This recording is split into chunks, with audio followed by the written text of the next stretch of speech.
मुलांनो, आपल्या शाळेचा कारभार हा फक्त मुख्याध्यापकच चालवतात का? नाही. नाही. अगदी बरोबर.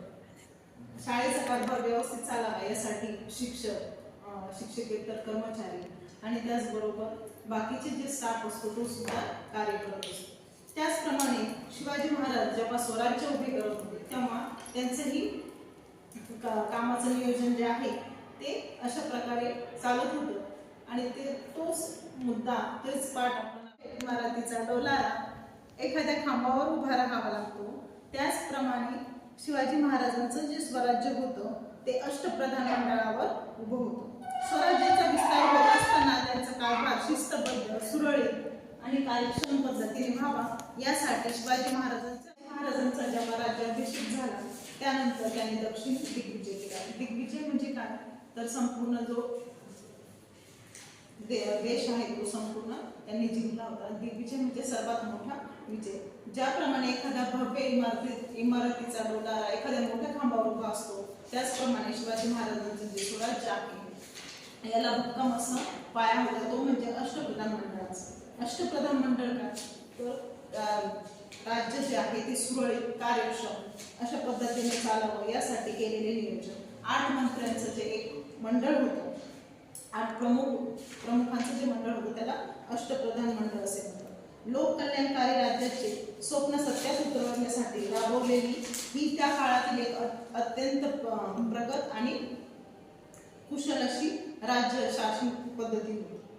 तर अष्टप्रधान मंडळाची रचना यामध्ये आपण बघणार आहोत की जे प्रमुख 8 मंडळाचे प्रमुख होते, विभाग प्रमुख होते, त्यांची रचना कशा पद्धतीने शिवाजी महाराजांनी केली ज्यामुळे स्वराज्य जे आहे ते लोक कल्याणकारी झालं आणि जनतेचे राज्य आले. त्यामध्ये सर्वात प्रथम आहे ते म्हणजे मोरोपंत पिंगळे. यांनाच पेशवा असे म्हणतात.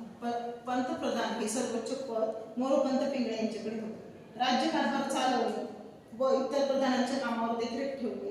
महाराजांच्या गैरहजेरीत कारभारावर नियंत्रण ठेवले असे काम मोरोपंत पिंगळे यांचे होते. म्हणजे राज्यकारभार चालवणे, जो काही राज्यामध्ये कारभार घडत असेल, जो काही हालचाली होत असेल या सर्वांची माहिती शिवाजी महाराजांना देणे आणि शिवाजी महाराज जेव्हा स्वाऱ्यावर जात असेल तेव्हा सर्व स्वराज्याचा कारभार जे आहे त्यावर सर्वांवर देखरेख आणि नियंत्रण ठेवण्याचं काम या पंतप्रधानाकडे असेल. त्यानंतर दुसरं पद जे होतं ते म्हणजे अमात्य रामचंद्र मुजुमदार.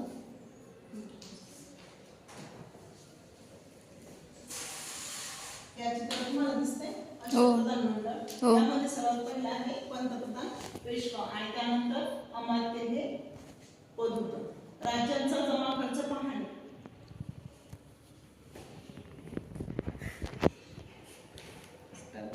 स्टार्टच.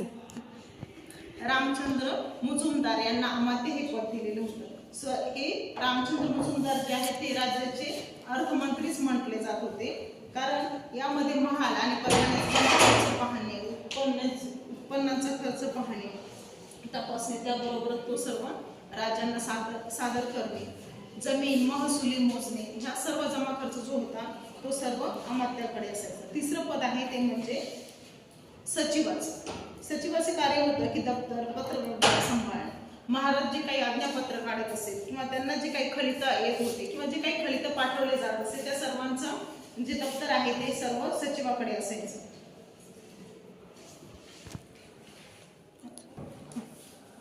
तर अशा पद्धतीने हे अष्टप्रधान मंडळ कार्य करत होतं.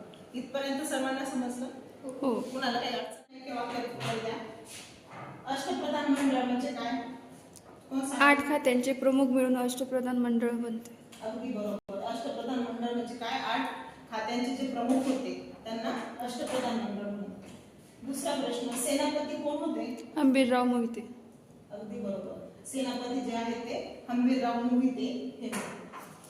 शिवाजी महाराजांकडे कोणता अधिकार होता? प्रामुख्याने नेमणूक करणे, पदावरून दूर करणे.